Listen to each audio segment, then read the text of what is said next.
Hey everybody, Zero here. Just doing an unboxing video for the Nintendo 2DS. I know it's a little bit late, but I didn't really decide to pick one up until recently because I'm letting my sister borrow my 3DS XL. So I just got this in the meantime to basically do an unboxing video and to use it as my system temporarily. So here we go. Very, very simple box, very plain, even more so than the regular 3DS boxes. These ones actually don't even have circle stickers on the side. I don't know if it's because they're cheaper and they're not required to have as much security on them or what, but yeah, these are $129 as opposed to $169 or $199 for the 3DS and the 3DS XL. So you do get a charger with it, same charger as always. You still get your AR cards and your regular crap. But the only other thing in here is the system. And unlike the other 3DSs that come in like that kind of foam clear plastic wrap, this one just kind of comes in like a crappy paper plastic sheet. If I can get it out of here. The reason I know is because I've done one of these before. I did an unboxing, I just didn't film it. Sorry, they make this like really hard to do with one hand. I think I remember watching an unboxing video on YouTube where they had the same problem. Okay, so I finally got it out, but you can see what I mean. Instead of, you know, that kind of foam that you can't really see through, this is just your basic, like, plastic. And the system, obviously, is completely exposed because it doesn't fold. So, alright, so here's the system. I got the red one. From the front, it's kind of, you know, ugly, like most people have said. But it looks kind of good when you look at it from, like, an angle. I don't know. In the pictures, to me, it looks cool when you look at it like that. I like it when you can see the red. The back of it doesn't look too bad. It is a matte finish, but it does get fingerprints on it if your fingers are like really greasy or, you know, dirty or whatever. But you can't see them that bad.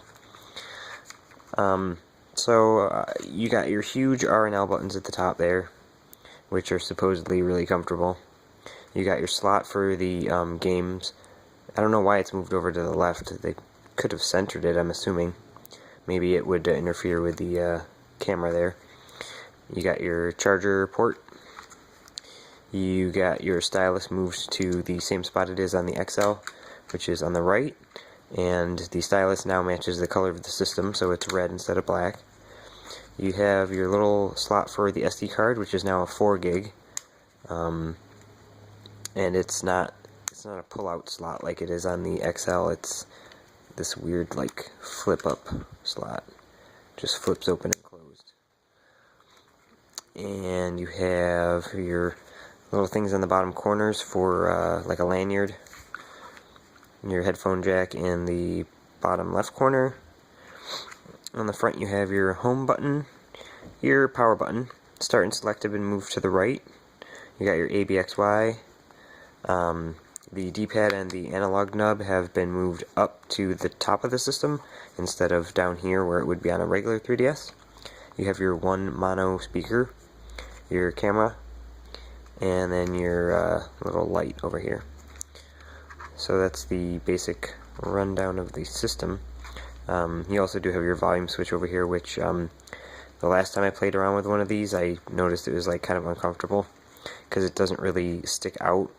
It's pretty much flush with the little like groove that the volume switch is in, so to move it you kind of have to like use your fingernail, which is annoying to me because on the XL and the 3DS you can just, you know, it's like the button is like risen out above the system so you can just slide it with your finger. This one you kind of have to like push it with like your nail, so that's annoying. But other than that, and then obviously since the system doesn't fold, you have your new switch down here, which is your sleep mode switch. just flip that forward and backward to go in and out of sleep mode. The screens are closer together than they would be on a regular 3DS, but they are the same size. It's kind of weird seeing screens this small after playing with my XL for so long. I'm not going to go through like, a game or anything, because it's going to ask me for all the initial startup stuff, but I will just turn the screens on real quick so you can, see what they look like. This is actually not two separate screens like it is on the 3DS. It's actually one giant touchscreen, and they just cover the top one with glass so that you can't actually touch anything on it. Yeah, see, so you can see there it's got the nice, crisp resolution of the original 3DS, but the smaller screens is the sacrifice. So, this isn't something you can really throw in your pocket, but it's still semi-portable. You can put it in like a bag, or like a coat, or, something like that. And then, like I said, if you want to put it in sleep mode, you would just flick that switch, and this little orange piece of plastic will show, and that means it's in sleep mode. And you still have your little light up there. So that's pretty much it. Functionality wise, it's pretty much the same as the 3DS, except not in 3D, and a few things. When you first boot up the system, it tells you it's a 2DS, and the main menu is the same except for a little icon up in the corner that lets you change the brightness and toggle the Wi-Fi, because there's no more Wi-Fi switch. So that about wraps it up for the 2DS unboxing. Like I said, I'm going to be using this as my system until my sister finishes playing the new Ace Attorney game, because I beat it, and now I'm letting her play. So until next time, I will see you guys later.